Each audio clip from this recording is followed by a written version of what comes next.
భక్తుల జీవితాల్లో ఎన్నో ప్రళయాలు వచ్చాయి.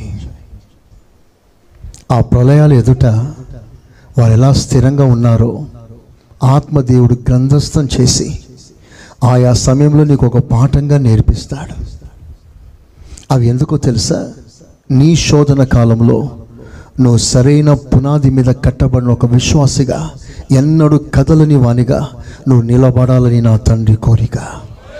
చెప్పండి, యేసయ్య స్తోత్ర, యేసయ్య స్తోత్ర.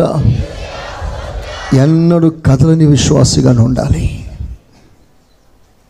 సింహాల బోను ఎదురుగా ఉన్న దానియేలు ప్రార్థన జీవితం కదలలేదు.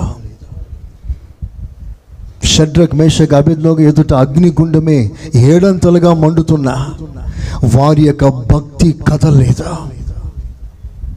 యోబు జీవితంలో తన ఎదుట సర్వం కోల్పోయినా తన భక్తి కదలలేదు. అందరూ చేతులు పైకెత్తి స్తోత్రం చెప్పండి. అపోస్తలుడైన పౌలు జీవితంలో గొంతు మీద కత్తే వచ్చింది. ఇంతంత కాదు, వస్త్రహీనత, ఆకలి, బాధ, కపట సహోదరుల వల్ల అనేక సార్లు దెబ్బ.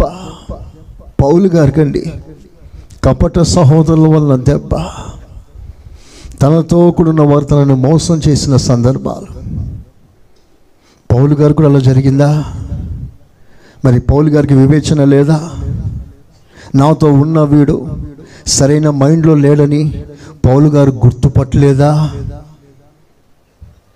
కపట సహోదరులు పౌలు గారితోనే ఉంటూ పౌలు గారిని వెంబడిస్తున్నట్లుగానే వెంబడించి పౌలు గారిని అమ్ముకునే స్థాయిలో ద్రోహము తలపెట్టిన కపట సహోదరులు.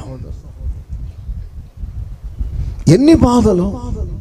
వాటన్నిటిలో ప్రభు పౌలు గారు చెప్పిన ఒక స్థిరమైన మాట, క్రీస్తు యేసు ప్రేమ నుండి ఇవి ఏవి నన్ను ఎడబాపనేరదో.